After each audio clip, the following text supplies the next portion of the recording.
Let's bring in ABC News contributor and former FBI agent Brad Garrett. Brad, good morning to you. Thanks for joining us. So we know that there was this flurry of law enforcement activity overnight, but not a lot made public just yet. What do you make of what we know about last night's operation? So it strikes me that these are two things. They're either tips that have come in, or in reference to the car, did it get picked up on a license plate reader? Did it get picked up on somebody's camera or CCTV? Who knows? But the point being, they must have felt in reference to the car that it had some relevance to, or potential relevance to what has happened. Now, we'll see if that really amounts to anything. The search of the residence, I think people got really excited, and rightly so. I guess I've done this too long. That's pretty routine. Again, probably a tip about something in reference to that house.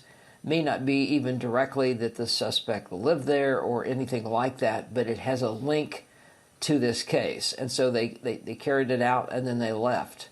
So fairly common behavior in this type of case. And so, Brad, the DNA that authorities are now analyzing, what will they be looking for? Well, think about the amount of DNA that's in your house, my house, etc. Workers that were there 6 months ago may have left DNA.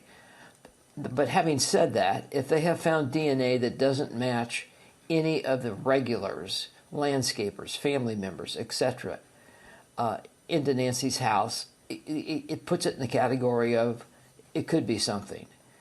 If you go to the gloves that they found, now granted, people drop gloves all the time, but what will be important is if a glove DNA matches the DNA they've pulled out of Nancy's house, then they may be onto something. Now, that's assuming that that DNA is in some sort of database that you can actually check it against. Brad, in Aaron's report, we saw that specific backpack that's sold at Walmart. How could that detail really help people here? Well, I'm sure Walmart, who cooperates with law enforcement every day, gave them a list of people that have purchased those backpacks. Now, keep in mind, Gio, that if you or I walk into a store and pay cash, we might be on their surveillance camera, but there wouldn't be any paper trail like we charge typically. So that's one aspect. What's the volume of sales of that backpack, and how far do you expand this out? So my guess is they've gone a fair distance outside, maybe Tucson, the obvious stores, if there's more than one in Tucson, to see where the leads go. This is a great example of what minutia you get into in these cases and how time-consuming it would be just to potentially run down the backpack. And Brad, as we noted there, we're almost at the 2-week mark now. How does an investigation like this change as time passes?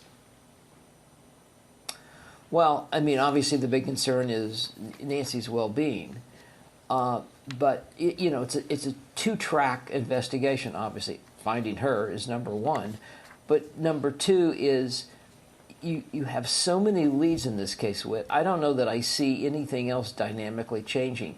They're going to keep at all of these leads and see if they intersect someplace. In other words, let's just say that the car that they stopped has some relevance in this case, but they don't know what relevance. They get another piece of evidence and then plugs the car into it. So it's almost like a chessboard. And can you concentrate and push the evidence together some way that then points you towards an individual and perhaps a location? Still so many questions. Brad Garrett, thank you for being with us.